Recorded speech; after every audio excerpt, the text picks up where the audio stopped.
bắt nhau bên dòng suối.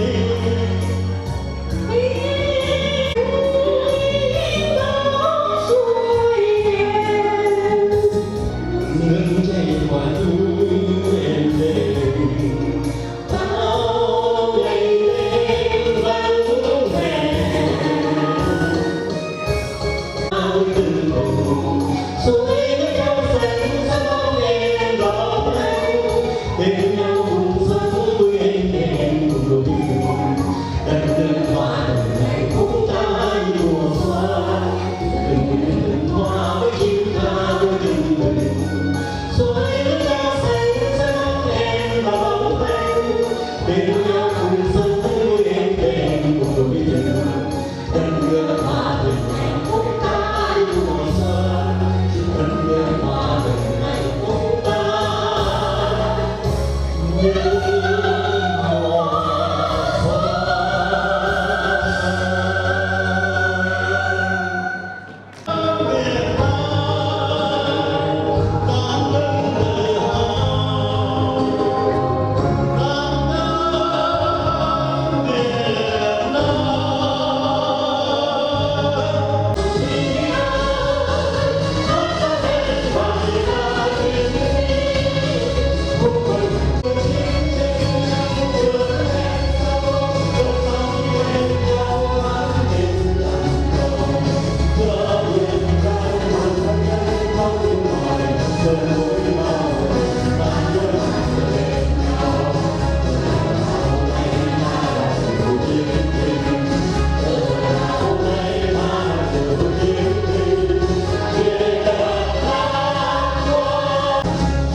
Đội cựu chiến binh phường Chánh Nghĩa đến đây là kết thúc.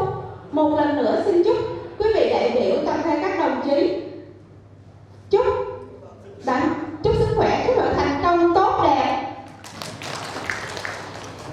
Ban tổ chức xin cảm ơn hội văn nghệ xung kích Hội cựu chiến binh phường Chánh Nghĩa đã mang đến cho buổi họp mặt hôm nay một chương trình văn nghệ rất là hào hùng, nhiều ý nghĩa.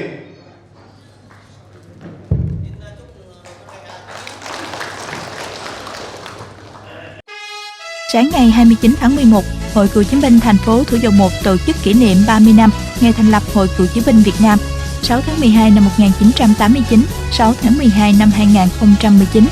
Đồng chí Võ Thị Bạch Yến, Phó Bí thư Thường trực Thành ủy, Chủ tịch Hội đồng Nhân dân thành phố Thủ Dầu Một đã đến dự. Tại lễ kỷ niệm, các đại biểu đã ôn lại truyền thống tốt đẹp, những cống hiến to lớn của các thế hệ cựu chiến binh qua các thời kỳ đấu tranh cách mạng giải phóng dân tộc, xây dựng và bảo vệ Tổ quốc. Được thành lập ngày 6 tháng 12 năm 1989, Hội Cựu chiến binh Việt Nam là một đoàn thể chính trị xã hội, đại diện cho ý chí và quyền lợi của cựu chiến binh, là thành viên của Mặt trận Tổ quốc Việt Nam do Đảng lãnh đạo, nhằm phát huy bản chất tốt đẹp, truyền thống bộ đội Cụ Hồ trong điều kiện mới. Từ khi ra đời đến nay, Hội Cựu chiến binh Việt Nam nói chung và Hội Cựu chiến binh thành phố Thủ Dầu Một nói riêng đã không ngừng lớn mạnh, trưởng thành, hoạt động tích cực, đúng hướng và có hiệu quả, làm tốt vai trò đại diện cho ý chí quyền lợi của hội viên. Trải qua 30 năm xây dựng và trưởng thành, Hội Cựu chiến binh Việt Nam luôn giữ vững bản chất, truyền thống bộ đội Cụ Hồ, bản lĩnh chính trị vững vàng, kiên định theo con đường mà Đảng, Bác Hồ và nhân dân ta đã lựa chọn. tham gia xây dựng, bảo vệ Đảng, Nhà nước, chế độ xã hội chủ nghĩa, bảo vệ nhân dân tích cực hiệu quả. Phong trào cựu chiến binh giúp nhau giảm nghèo, làm kinh tế giỏi đạt kết quả cao. Coi trọng công tác giáo dục truyền thống yêu nước, yêu chủ nghĩa xã hội, truyền thụ kinh nghiệm cho thế hệ trẻ, đối thoại nhân dân được mở rộng. Kính thưa các đồng chí, Hội Cựu chiến binh thành phố đã đi qua chặng đường 30 năm xây dựng và phát triển, cùng các cấp các ngành, các đoàn thể của thành phố đồng hành với sự phát triển của thành phố Thủ Dầu Một. Trước yêu cầu và nhiệm vụ mới của cách mạng của tỉnh và thành phố trong giai đoạn mới, các thế hệ cựu chiến binh thành phố tiếp tục giữ vững và phát huy bản chất truyền thống bộ đội cụ Hồ, trung thành, đoàn kết, gương mẫu đổi mới, nêu cao tinh thần trách nhiệm, tự lực, năng động sáng tạo, ra sức thi đua thực hiện thắng lợi nghị quyết đại hội 11 của Đảng, của thành phố, hoàn thành xuất sắc nhiệm vụ năm 2020, làm tốt công tác tuyên truyền về đại hội Đảng các cấp của thành phố, góp phần vào sự thành công của đại hội các cấp của thành phố nhiệm kỳ 2020-2025. Cựu chiến binh thành phố Thủ Dầu Một nguyện giữ vững và phát huy truyền thống cách mạng của quê hương đất nước, luôn xứng đáng và mãi mãi tự hào với truyền thống cách mạng vẻ vang của đất thổ anh hùng. Nằm trong quá trình phát triển đó, Hội Cựu chiến binh thành phố đã vượt qua khó khăn, nêu cao tinh thần trách nhiệm, nhiệt tình, tâm huyết, thống nhất để cùng nhau xây dựng tổ chức hội vững mạnh. Hiện toàn hội có 2.682 hội viên tham gia sinh hoạt tại 15 cơ sở hội, 119 hội khu phố. Những thế hệ cán bộ, hội viên cựu chiến binh đã hăng hái thi đua tham gia thực hiện các nhiệm vụ giữ vững an ninh chính trị, trật tự an toàn xã hội và phát triển kinh tế xã hội tại địa phương. Các cấp hội đã phát huy vai trò cựu chiến binh gương mẫu trong mọi hoạt động của đời sống xã hội, thực hiện tốt nhiệm vụ tham gia xây dựng Đảng, chính quyền, bảo vệ chế độ xã hội chủ nghĩa, góp phần giữ vững ổn định chính trị ở cơ sở. Tiêu biểu là phong trào cựu chiến binh đoàn kết giúp nhau giảm nghèo, làm kinh tế giỏi. Hội viên Hội Cựu chiến binh đã mạnh dạn vay các nguồn vốn để đầu tư phát triển kinh tế. Cụ thể, hàng năm, hội giới thiệu 280 hội viên vay vốn từ 4 đến 6 tỷ đồng. Vận động hội viên khá hỗ trợ hội viên khó, vay vốn không tính lãi với tổng số tiền trên 550 triệu đồng. Vận động đóng góp xây dựng 4 căn nhà đồng đội, sửa chữa 33 căn nhà cho hội viên khó khăn. Hưởng ứng phong trào thi đua xây dựng nông thôn mới, đô thị văn minh, hội đã vận động hội viên cựu chiến binh gương mẫu đi đầu hiến trên 1.000 m² đất, đóng góp hơn 650 triệu đồng,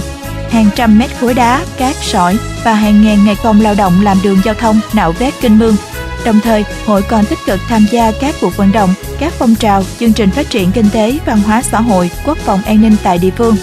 Đã tổ chức thành lập 14 tổ tự quản về an toàn giao thông ở cơ sở với 63 thành viên, 14 câu lạc bộ cứu hộ cứu nạn về an toàn giao thông với 275 hội viên, đăng ký quản lý 132 tuyến đường xanh sạch đẹp và an toàn giao thông.